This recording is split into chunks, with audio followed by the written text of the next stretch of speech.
할렐루야. 2024년 1월 15일 월요일 아침입니다. 지난 밤도 잘 주무셨나요?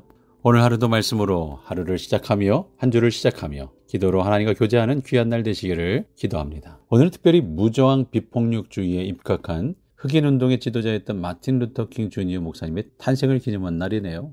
인권운동가였던 그의 말 한마디 한마디가 참 의미 있는 말들이 참 많았습니다. 그 중에 하나 기억나는 것은 어둠으로 어둠을 몰아낼 수 없습니다. 오직 빛으로만 할 수 있습니다. 증오로 증오를 몰아낼 수 없습니다. 오직 사랑만이 그것을 할 수 있습니다.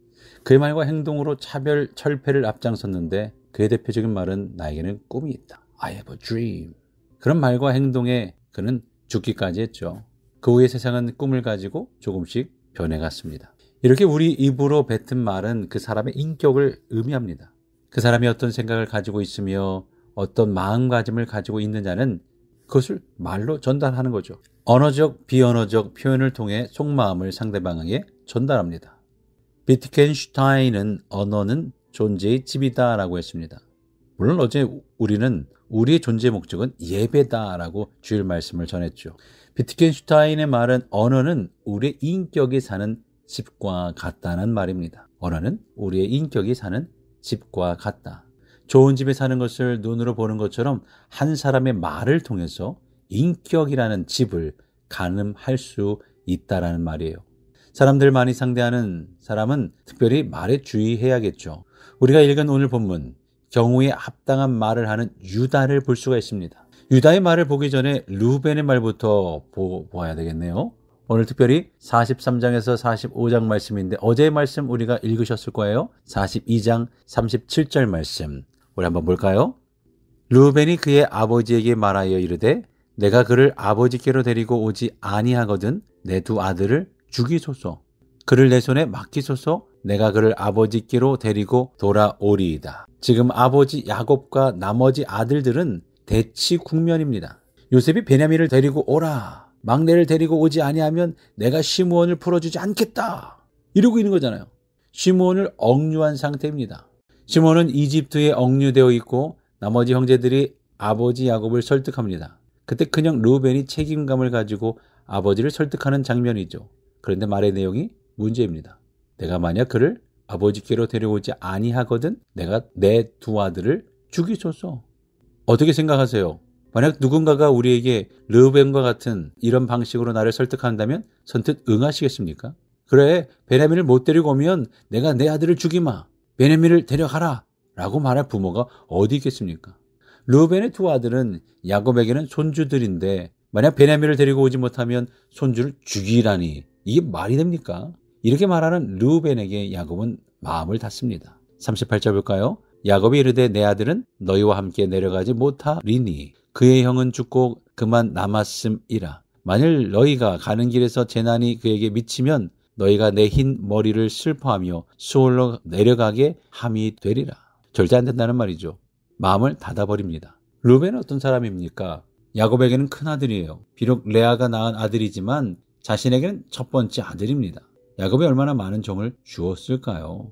그런데 르우벤은 성격이 급해서 한 번에 일어났다가 한 번에 식어버리는, 확 탔다가 확 사그라드는, 물이 들끓듯 끌어올랐다가 내려앉는 사람이었어요. 르우벤은 라헬이 야곱에게 준 첫 빌하와 통관하였습니다. 이런 인격의 르우벤이 이런 극단적인 말을 해서는 절대 사람을 설득할 수가 없겠죠. 반면 유다는 어떻게 설득합니까? 43장 8, 9절 말씀, 유다가 그의 아버지 이스라엘에게 이르되 저 아이를 나와 함께 보내시면 우리가 곧 가리니 그러면 우리와 아버지와 우리 어린 아이들이 다 살고 죽지 아니하리이다. 내가 그를 위하여 담보가 되오리니 아버지께서 내 손에서 그를 찾으소서. 내가 만일 그를 아버지께 데려다가 아버지 앞에 두지 아니하면 내가 영원히 죄를 지리이다. 유다의 말을 들어보면 만약 저 아이를 우리가 함께 보내시면 아버지도 살고 우리도 살고 우리 자식들도 다 살 겁니다. 라고 말하는 거예요. 앞서 말했던 르우벤의 말과는 천지 차이죠. 그렇죠. 르우벤은 죽임을 말하고 유다는 살림을 살아나는 것을 말합니다. 유다는 자신을 담보로 하겠다고까지 말합니다. 저를 믿고 아이를 보내달라고 합니다. 결과가 어떻습니까? 13, 14절 내 아우도 데리고 떠나 다시 그 사람에게로 가라. 전능하신 하나님께서 그 사람 앞에서 너에게 은혜를 베푸사 그 사람으로 너희 다른 형제와 베냐민을 돌려보내게 하시기를 원하노라. 내가 자식을 잃게 되면 이르리로다. 아멘. 야곱도 베냐민을 보내지 않으면 안 된다는 사실을 알고 있습니다. 야곱이 얼마나 영특한 사람입니까? 야곱이 얼마나 사리 분별이 빠른 사람인데 이 상황을 모르겠습니까? 그런데 아버지를 설득하는 자식들의 태도가 문제인 거죠.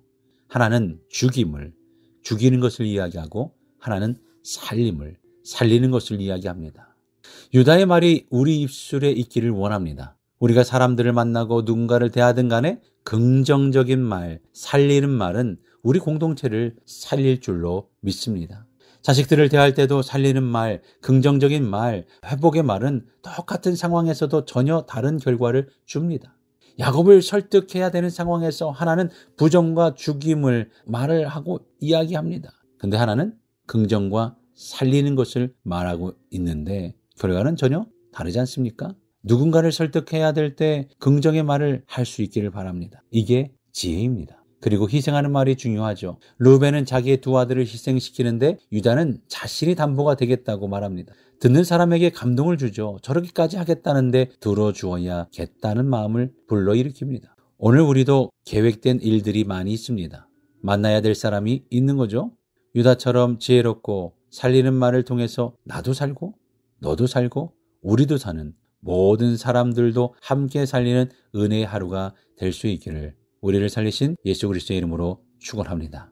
우리 함께 서로 살리기 위한 중보기도를 할 수 있기 바랍니다. 하나님께서 만나게 하신 공동체를 위해 기도하실 때에 복음 증거를 위해 전쟁 없는 세계 평안을 위해 담임 목사와 오실 교육 목사님 모든 비자 과정을 위해서 또한 손배우 권사님, 정복순 집사님, 박분효 집사님 수술을 위해 정은식 집사님, 장다순 권사님, 김성자 집사님, 권진희 할머니, 김금순 집사님, 김미애 집사님, 스티브 권사님, 우리 장하나 권사님 출타 중에 계셨는데 다시 잘 돌아오실 수 있도록 영미 윌슨 집사님 조금 불편하지만 그래도 교회를 오셨어요. 잘 회복되도록 함께 기도해 주시며 노성현 집사님 온전히 회복되도록 기도해 주시고 도미니카 공화국 김성경 선교사님, 아리조나 호피 인디안 최기현 선교사님을 위해서 함께 기도해 주시기 바랍니다. 그 밖에 출타 교우들 잘 돌아올 수 있도록 기도해 주시기 바랍니다.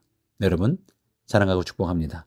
이번 주 날이 추워졌습니다. 모두 안전하고 건강하게 기도하며 말씀 읽으며 각자의 기도 자리로 나아갈 수 있길 바랍니다. 기도합니다.